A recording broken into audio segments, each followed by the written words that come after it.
The motivation team has set you up with an RPG-style game to review your leads and follow up on messages. Today's meeting takes the form of improv comedy, though of course no one would care if you got there late, so long as you get your work done. If the world was made for ADHD, boredom would be treated like a sickness. Vacuums wouldn't be so noisy. Kids wouldn't need to wake up early to go to school. If the world was made for ADHD, many things that aren't considered socially acceptable today would be, and vice versa. Technology would have evolved to look very different. The workplace would be totally unrecognized. If the world was made for ADHD, everything would be awesome.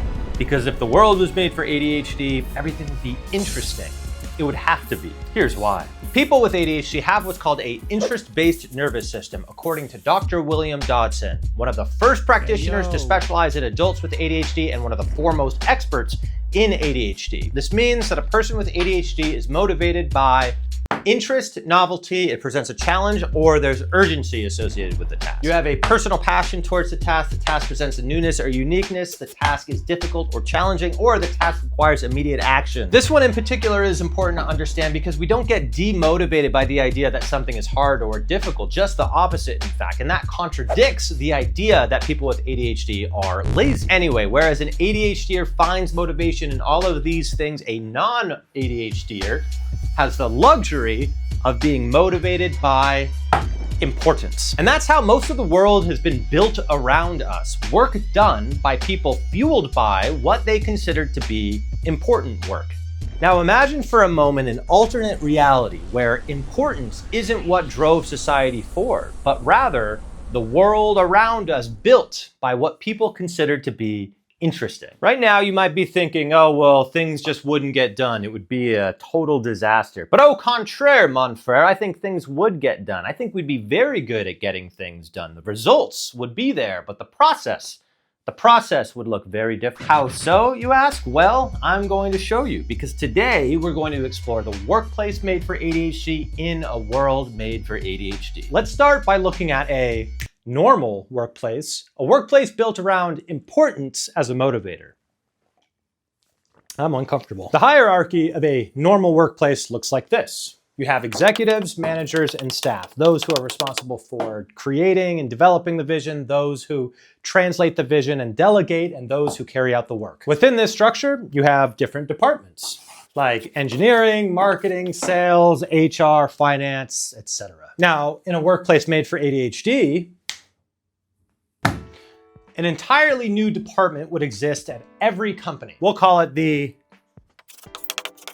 motivation department. And their purpose is to translate all of the important work that needs to happen into interesting work. Meaning the work would need to be personalized to the individual carrying out the task such that it's aligned with their interests, presents a challenge, is novel, or is just inherently urgent. In other words, these guys are responsible for translating all the work that needs to get done into something that people can get motivated to do. Whew, almost ran out of breath. We see glimpses of this being done in the real world with gamification. I used to manage contact centers in a previous life, and one of the more popular customer service ticketing softwares had an app that you could download that gamified the process of responding to customers. You could get points and level up. However, that application and every application of gamification I've seen in the real world always just seems to fall short of being something that actually creates motivation. And the reason I believe we haven't seen more of an investment into that kind of technology is because most people in the world don't need those kind of systems to get motivated.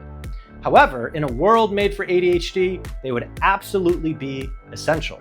Some companies in the real world have people departments or chief people officers whose primary focus is on company culture and employee experience, but these departments and these people still assume a relationship with motivation that doesn't apply to ADHDers. So in our ADHD world, we have our motivation department, whose entire purpose is to strategize around how to make boring tasks like generating a report into something fun and interesting. Maybe that's by setting up competitions, maybe it's through storytelling. The department would have the same hierarchy as all other departments, starting from an executive position, a chief motivation officer or CMOO, to staff.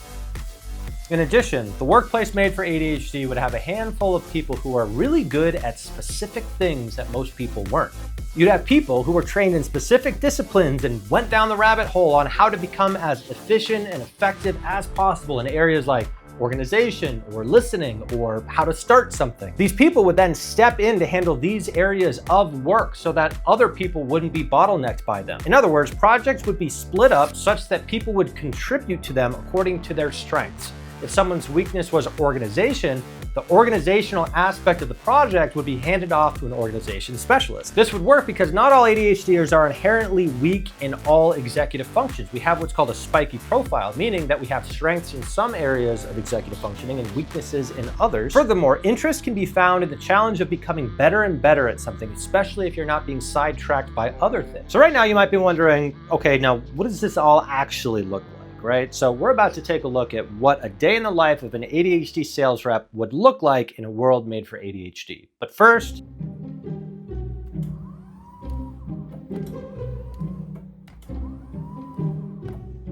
if the world was made for ADHD, all desks would be standing desks because we like to move around, and they'd be strong enough to stand on because we like to climb on.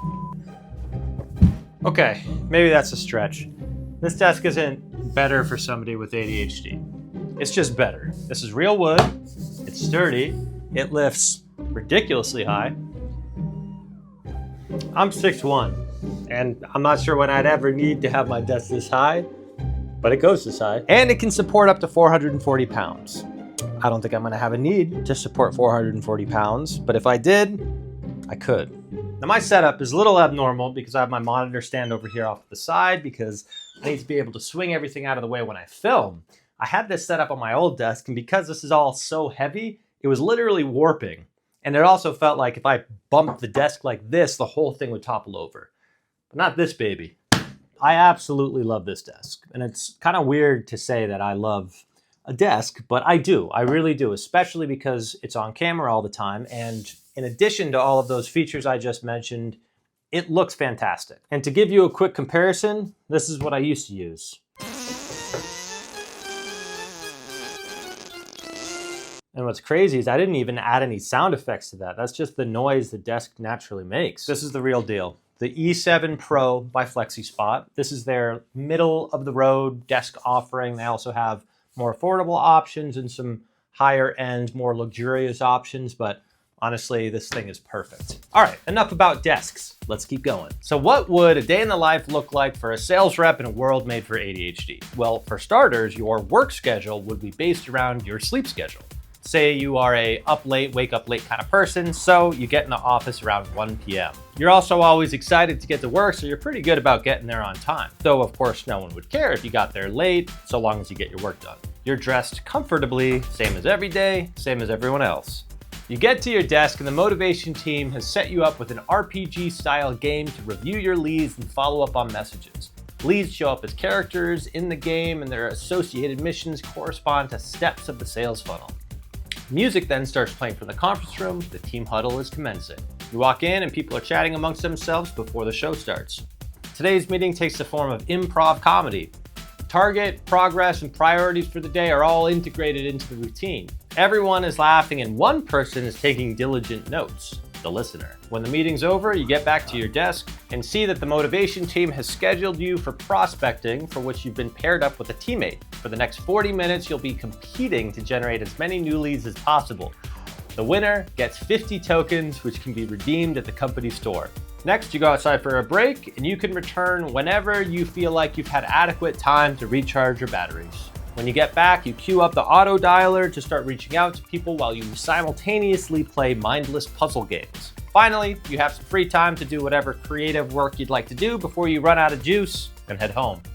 Not a bad work day. Just imagine how productive you would be in an environment like that. It's a shame not everybody has ADHD. In addition to those fundamental differences, every workplace would also have quiet pods, movement zones, warm lights, variable work hours, and everybody would have to wear comfortable clothes. That would be mandated, and the necktie would have never been invented. Okay, real talk. Well, it's fun to think about a world made for ADHD. It feels unrealistic, right?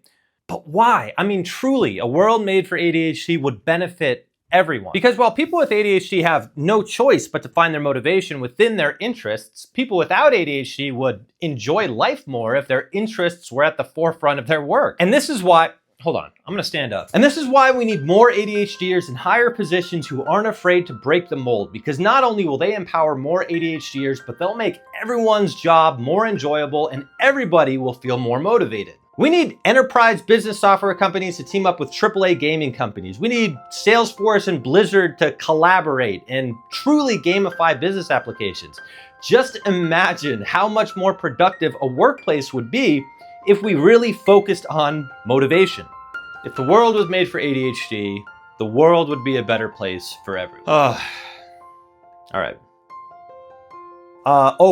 I have 2 more live free webinars coming up at the time of posting this video where I talk about executive functioning challenges and strategies on how to address them. It's free, it's hosted by me, put on by me. Here is a note somebody left about my last one. So, don't just take my word for it, it's gonna be great. I hope to see you there. Details down below. I hope you loved this video. If you liked it, give it a like. If you loved it, give it 2 likes. I'm just kidding, I don't think that's possible. Leave a comment if you have anything to say. I love reading your comments. I don't reply to as many as I should, but I'm gonna try to be better about that. Subscribe if you haven't already. Hit that bell if you wanna get notified when I post new videos. Helps my channel, helps me, makes me happy. That was a weird thing to say. Anyways, catch you in the next one. I love you.